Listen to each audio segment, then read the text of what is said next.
Terceiro capítulo da minissérie, História da expansão das trilícias. Batismo de sangue. Ritual de iniciação da milícia do RJ inclui assassinato, esquartejamento e cemitério clandestino. A milícia, conjunto de grupos armados que atuam na ilegalidade no Rio de Janeiro, adota um ritual de iniciação para novos membros que inclui sessões de tortura, assassinato, esquartejamento e enterro em cemitérios clandestinos em áreas rurais. O canal teve acesso a informações que mostram o batismo de sangue do crime, investigado pela Polícia Civil e pelo MPRJ, Ministério Público do Rio de Janeiro. Os dados integram a apuração sobre a expansão dos paramilitares para as cidades da Baixada Fluminense. Na noite de 18 de junho deste ano, 8 homens fortemente armados surpreenderam um grupo de mototaxistas regularizados no Parque Sarandi, em Queimados, Rio de Janeiro. Segundo as investigações, eles se vestiam e falavam como se fossem policiais. De roupas pretas, toucas ninjas e coletes à prova de balas,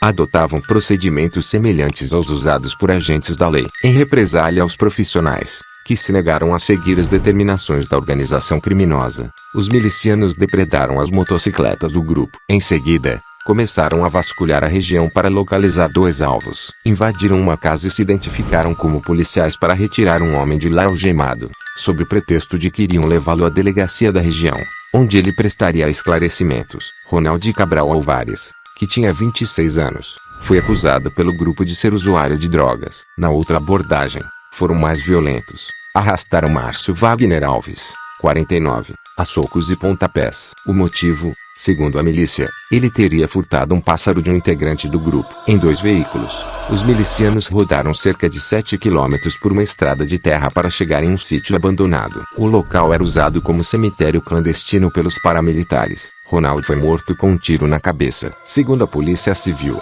Márcio acabou sendo assassinado a facadas em um ritual de iniciação para um novo membro do grupo. De acordo com as investigações, o novato também precisou decapitar a vítima para ser batizado como membro da milícia. Depois de aceito no grupo, o novato precisa passar por um ritual de ingresso, que inclui decapitação ou esquartejamento. Não foi um caso isolado. Encontramos corpos de várias vítimas que comprovam essa prática macabra. Delegado Leandro Costa, da DHBF, Delegacia de Homicídios da Baixada Fluminense.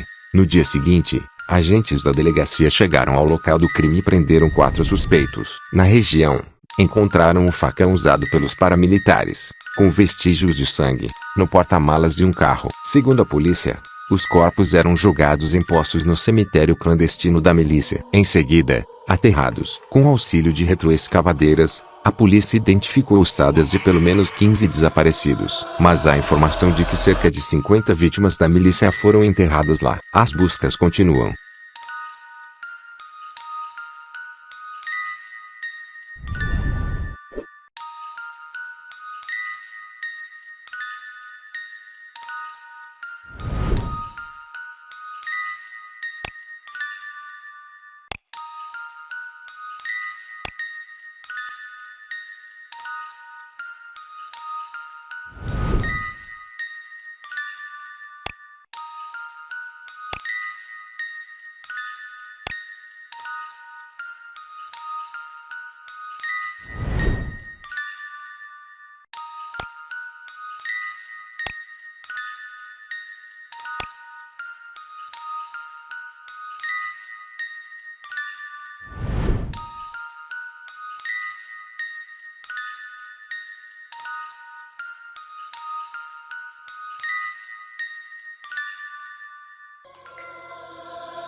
A Sulista Negra no Facebook.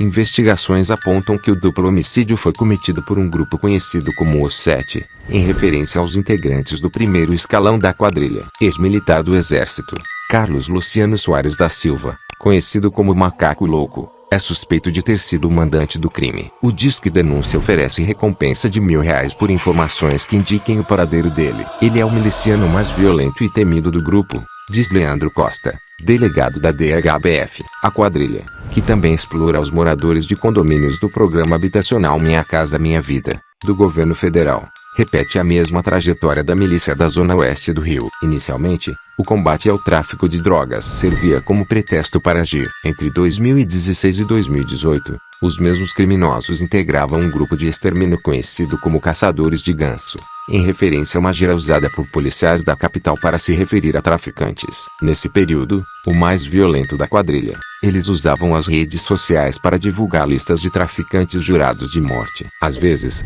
publicavam a foto da vítima ainda com vida. Esse é o próximo, postou um membro, ao anunciar quem seria morto, em publicação registrada em outubro de 2016 e anexada a um inquérito de homicídio na DHBF. Em seguida, foram publicadas as fotos para comprovar o assassinato no perfil do Facebook. Os milicianos também mandavam recados aos seus alvos, para mostrar que conheciam a rotina deles e monitoravam os seus passos. Aproveita o churrasco que você está fazendo porque será o seu último, registrou um outro integrante do grupo. Em alguns casos, os crimes tinham o que eles chamavam de caixão fechado, com selo de garantia, uma espécie de assinatura dos paramilitares, quando a vítima era atingida por diversos tiros no rosto. Segundo a Polícia Civil, o grupo assumiu a autoria de pelo menos 20 homicídios pela internet, com inquéritos instalados pela DHBF, com 115, 6 mortes violentas a cada 100 mil habitantes. Queimados aparece em quinto lugar no ranking das cidades com maior número de homicídios do país,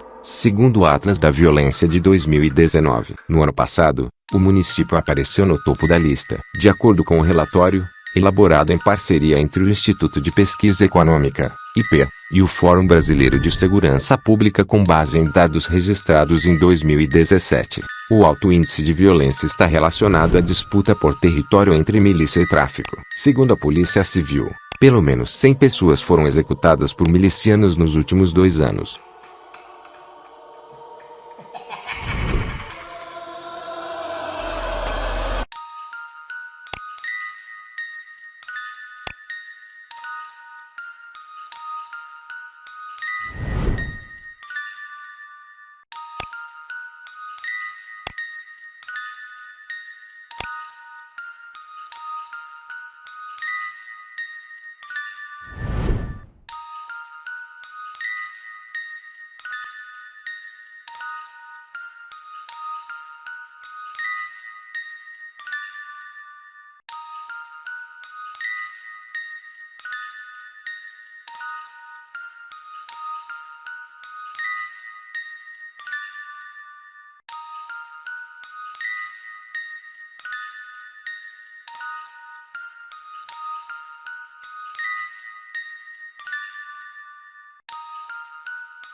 Juros abusivos e ameaças de morte. O canal teve acesso a uma investigação da milícia também nos bairros Grama, Miguel Couto, Figueiras e Vila de Cava, em Nova Iguaçu, Rio de Janeiro. Interceptações telefônicas autorizadas pela Justiça revelam a ação violenta dos agiotas em conversas registradas de 17 a 29 de julho de 2017. Eles faziam ameaças de morte e cobravam juros abusivos de até 40% do valor emprestado pela milícia. Em uma conversa por telefone, um dos agiotas grampeados disse a um comparsa que estava cogitando a possibilidade de exigir que uma devedora pagasse parte da dívida com favores sexuais. Às 16h27 de 18 de julho de 2017, Ednilson Jesus da Silva, conhecido como Baiano, é orientado por um chefão do grupo não identificado pelas investigações a cobrar 10% de juros e a fazer cobranças duras. Mas botam terror nele. Fala pra ele pagar essa porra toda. Baiano segue à risca a orientação, como mostra uma conversa por telefone com uma devedora, às 18h09 do mesmo dia.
Policiamento reduzido e mais violência. O aumento de ações marcadas pela violência extrema tem sido um dos efeitos colaterais da expansão da maior milícia do país para os municípios da Baixada. Em locais com policiamento reduzido, paramilitares impõem um estado paralelo marcado por uma imposição sangrenta. Eles costumam se expandir em áreas onde há menor visibilidade. A falta de presença do poder público e da atenção sobre o que acontece lá favorece a milícia. Ignácio Cano, autor de estudos sobre o avanço das milícias no Rio. Nos últimos 3 anos, o grupo da Zona Oeste do Rio, conhecido como a Firma, percebeu o cenário favorável, passou a estabelecer parcerias e abrir franquias do crime nos municípios da Baixada, como noticiado recentemente pelo canal. Segundo a Polícia Civil, grupos locais são acionados em invasões a territórios até então dominados apenas pelo tráfico. Cada quadrilha é obrigada a reforçar o exército da maior milícia do país com pelo menos um veículo com homens armados com fuzis. Desaparecimentos indicam a ação da milícia.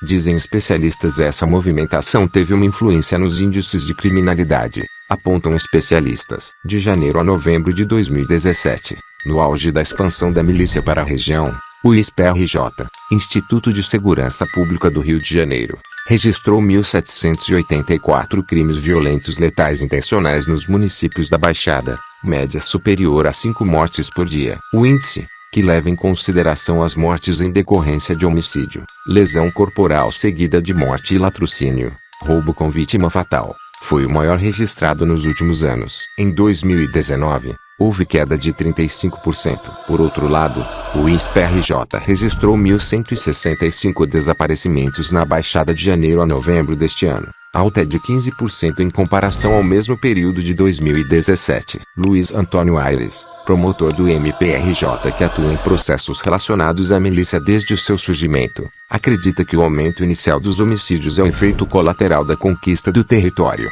Depois da expulsão de rivais e de se estabelecer no poder, o promotor relaciona o aumento dos casos de desaparecimento a uma ação mais discreta da milícia. Já no território, os milicianos não querem deixar rastros. Aí, as pessoas começam a desaparecer. Mas esses dados não são tratados como um problema de segurança pública e não despertam a atenção das autoridades. Alerta Aires. O delegado Leandro Costa, da DHBF, que investiga os assassinatos na Baixada, concorda. Quando a milícia mata, ela deixa a sua marca. Depois que se estabiliza, passa a agir com mais discrição. Aí, diminuem os índices de homicídio e aumentam os de desaparecimentos.